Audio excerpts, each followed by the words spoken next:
Venom, the movie.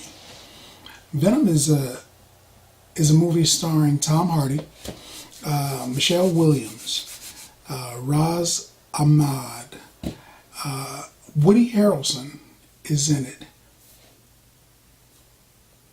Sorta. He is in it. Of all the actors that are in the movie, the most interesting actor to me personally was Ron Cephas Jones. He plays Bobby from the Netflix Marvel show Luke Cage. And on Luke Cage, he leaves to say that he has to go take care of his daughter. And did he say his daughter? I think it was his daughter, but he has to leave. And it's a Marvel property. Now he shows up in a different Marvel property as the leader, the boss of this multi million dollar company. It's a media company, so it's a newspaper and such. And they're not calling him Bobby, so it's not Bobby, but he's uncredited. And to me, I'm thinking, are they trying to merge the movies and the Netflix stuff? But even if they are, why'd they go with Venom? Maybe it's just a coincidence. But he's uncredited. They don't show his name in there and everything. So that made me wonder about that. But maybe it was nothing. This movie is part Fast and the Furious, part alien monster movie, and it's part comedy, Marvel style. Now to me, I think movies like The Incredible Hulk, movies like Blade, Ghost Rider, stuff like that should be on the verge of a horror movie. It should almost be a horror flick. And this movie does it right. I mean, think about it. An alien comes to Earth, takes over a guy's body, and starts eating people. That's a horror movie. Even if he's, spouting off some comedy here and there, that's a scary movie. So they did it right, I think, as far as that aspect. They made it kind of scary. I mean, they didn't have a lot of jump screams, so it wasn't like you're going to be looking at the movie and then boom, something jumps out. It was just the people who were being taken over by the symbiotes were clearly having some difficulties. This movie is a lot different from the comic books or the previous incarnation of Venom in a Spider-Man movie. So what happens in this movie, essentially, I don't want to give away any spoilers. What happens in this movie, essentially, they find the symbiotes in space. They bring them to Earth. They want to experiment on them, and they don't realize that the symbiotes have their own plan, their own agenda.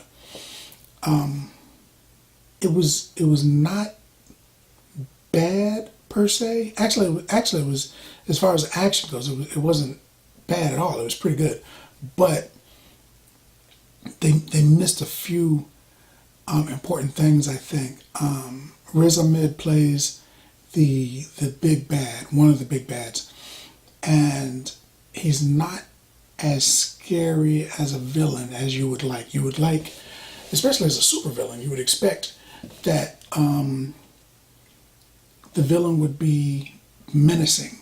He was just a mean rich guy, really. We've got those today. So I didn't appreciate that part as much as some other parts of the movie. Venom was kind of funny as the voice in Eddie's head. It tried to get him to do stuff. Especially once he realized what was going on, Eddie, he didn't always want to listen to Venom, and Venom tried to force him to do things. It's kind of funny. It's kind of funny how they go back and forth with that. A part that I did not like was the Venom versus the Riot fight. It was dark. To do a lot of movies, if they don't want you to really see the action, they make it dark, and this one was kind of dark. And Venom, and I mean, they're mixed up with each other. They're liquidy, fighting and everything, and sometimes it's hard to tell who's doing what to whom. So there was that. I mean, it was a good fight. It's a superhero fight. So I mean, it was okay, but it could have been better, I think. And even for a comic book movie, some of the parts were not really believable. But it was okay. It's on the borderline of being okay and good, you know. Let me say this. There are 2 Easter eggs at the end, man. 2 of them.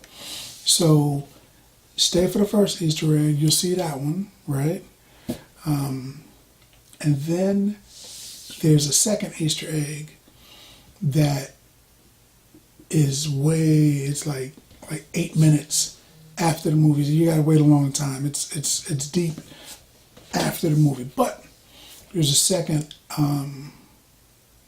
Easter egg. So stay for the both of them, because you know I'm not leaving till they start sweeping the floors, man.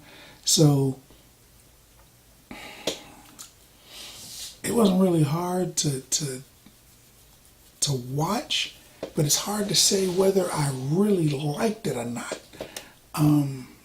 This is the kind of movie I would go back to see again, but not because it was an incredible, great movie. I'm like, oh man, that movie was so good. I would go back and see it again because I'm thinking maybe I missed something. Woody Harrelson is in there, and everybody knows he's in the movie, and everybody knows he's playing the villain, the ultimate villain. Venom is an anti-hero. He kills people, but he's kind of a hero after being a villain for years. He's kind of an anti-hero. So he has a very powerful villain that he fights, an arch enemy, who's sort of like his kid. It's kind of like a spin-off of him. He kind of created another symbiote, and it's called Carnage. And all of the symbiotes, there's a lot of symbiotes. All of them have names like Riot, Venom, Carnage, stuff like that. And Carnage is definitely one of Spider-Man's worst enemies, and definitely one of Venom's